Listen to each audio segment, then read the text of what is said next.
Hi friends, welcome back to my channel. So ఇప్పుడైతే నేను international kite festival Hyderabad దగ్గరికి అయితే వచ్చిన పెరెడ్ గ్రౌండ్లా. ఒక్కసారి నా ముందు చూడండి, వైడ్ యాంగిల్ ఉంది కదా, దానివల్ల కైట్స్ అయితే సరిగా అనిపించలేవు. ఒక్కోసారి మీకు నా మొబైల్లో షూట్ చేస్తా, కానీ మొబైల్లో అంత క్లారిటీ అయితే లేదు. ఒక్కసారి మీకు నా మొబైల్లో షూట్ చేసి అయితే చూపిస్తాను చూడండి. సో ఇప్పుడైతే మొబైల్లో షూట్ చేస్తున్నా, మొబైల్ అయితే అంత క్లారిటీ లేదు, కానీ చూడండి గోప్రోలో ఇట్లా జూమ్ కాదు. సో ఇక ఫెస్టివల్ వచ్చేసి పెరెడ్ గ్రౌండ్లో అయితే అవుతుంది. 13, 14, 15, 16 అయితే అవుతుంది. సో ఇప్పుడైతే నేను ఇక్కడికైతే వచ్చిన.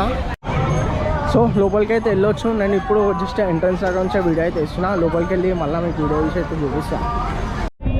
నిజంగా ఈ వీడియో గోప్రోలో తీయొద్దు, ఐఫోన్ ఉంటే బాగుంటుండే. నా దగ్గర నార్మల్ ఫోన్ అవుతుంది అండ్ దాని కెమెరా కూడా బాగాలేదు. ఐఫోన్ ఉంటే నిజంగా జస్టిఫై అవుతుండే కొంచెమైనా. గోప్రోలో అంత జస్టిఫై అయితే లేదు. ఆల్మోస్ట్ అన్ని కట్స్ అయితే ఇప్పుడు ఎయిర్లో ఉన్నాయి. గోప్రోలో అంత క్లారిటీ అయితే కనిపించలేదు, జూమ్ చేయాలా. సో ఇక్కడ ఓన్లీ కట్సే కాదు, షాపింగ్ చేసుకోవడానికి కూడా చాలా అయితే ఉన్నాయి. నేను ఇక్కడికి ఒక 3 years నుంచి అయితే వస్తున్నా ఈ వైబ్ని ఎంజాయ్ చేయడానికి. ఎవ్రీ ఇయర్ అయితే వస్తా, అట్లనే ఈ ఇయర్ కూడా వచ్చిన.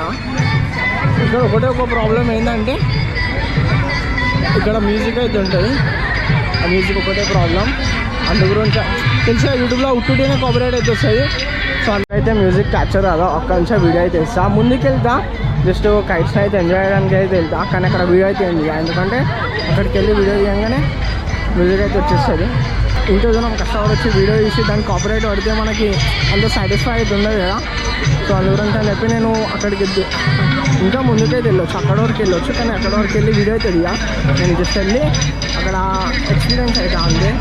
నేను ఫస్ట్ ఇయర్ ఇక్కడికి వచ్చినప్పుడు బ్యారిగేట్స్ దగ్గరకు వెళ్ళి డిసప్పాయింట్ అయితే అయినా. కంపల్సరీ నేను యూట్యూబ్లో సక్సెస్ అయినాక ఒక్కసారైనా ఆ బ్యారిగేట్స్ దాటి అటు సైడ్ వెళ్ళి అవన్నీ వీడియో అయితే తీయాలని నేను ఒక 3 years బ్యాక్ అనుకున్నా. కానీ ఇంతవరకు అది కుదరలే, కానీ ఫ్యూచర్లో ఎప్పటికైనా అయితే కుదురుతుంది. నేను కంపల్సరీ ఆ బ్యారిగేట్స్ దాటి అక్కడ సైడ్ వెళ్ళి ఆ కైట్స్ అని వీడియో ఇస్తాను. సో చూడండి, నేను ఆల్మోస్ట్ బ్యారిగేట్స్ దగ్గరికి అయితే వచ్చేస్తా. ఇక్కడ నుంచో మనం అయితే చూడాలా, ఆ బ్యాగ్ అయితే మనం వెళ్ళలేము. సో ఇక్కడ వీడియో తీయడానికి ఇదే ప్రాబ్లం, మీకు మ్యూజిక్ అయితే వస్తూనే ఉంది వీడియో నాన్ స్టాప్గా. సో దానివల్ల కాపీరైట్ పడుతుంది, అదే ప్రాబ్లం నాకైతే. నార్మల్గా నాకు ఈ టైంకి రావడానికి ప్రాబ్లం ఇదే. ఇంతమంది క్రౌడ్ వచ్చింది చూడండి, కొంచెం ఎర్లీ వస్తే ఇంతమంది క్రౌడ్ అయితే ఉండకపోతే నేను ఆల్మోస్ట్ ఇప్పుడు 5:30 ఇప్పుడు ఆల్మోస్ట్ 5:40 అవుతుంటాను ఈ టైంకి అయితే వచ్చిన. అందుకే చాలామంది క్రౌడ్ అయితే ఉన్నారు. కైట్స్ కూడా మస్తు అయితే కనిపిస్తున్నాయి చూడండి. సో ఇవన్నీ ఎట్లా అంటే డిఫరెంట్ కంట్రీస్ నుంచి వచ్చిన కైట్స్, ఒక కంట్రీ కాదు, డిఫరెంట్ కంట్రీస్ నుంచి వచ్చిన కైట్స్. అదే మనం బ్యారిగేట్స్ లోపలికి వెళ్ళి వీడియో ఇస్తాం అనుకో, మంచిగా ఇంటరాక్షన్ రావచ్చు వాళ్ళతో. ఏ కంట్రీ నుంచి వచ్చింది, ఎట్లా ఇంపోర్ట్ చేసారు, ఎట్లా ఫ్లై చేస్తారో అన్నీ మనం డీటెయిల్స్ అయితే అడగవచ్చు. నేను 3 years నుంచి వస్తున్నా, కానీ ఎప్పుడు ఇన్ని కైట్స్ అయితే అయ్యిందే. ఫస్ట్ టైం ఇన్ని కైట్స్ అయితే ఫ్లై అవుతుంటే ఇస్తున్నా. నార్మల్గా కొన్ని ఫ్లై అయితే ఎప్పుడు అన్నిసారి అయితే ఎక్కువ అయితే ఫ్లై అవుతున్నాయి. సో ఓన్లీ కైట్ ఫెస్టివలే కాదు, హాట్ ఎయిర్ బెలూన్ ఆ షో కూడా అవుతుంది. అది కరెక్ట్ డేట్ నాకు తెలియదు. సో దానికి కూడా వస్తా, ఆ వీడియో కూడా తీస్తా. సో ఫైనల్గా ఈరోజుకి వీడియో అయితే అంతే. మీ అందరికీ నా వీడియో నచ్చినట్లయితే లైక్, షేర్ అండ్ సబ్స్క్రైబ్.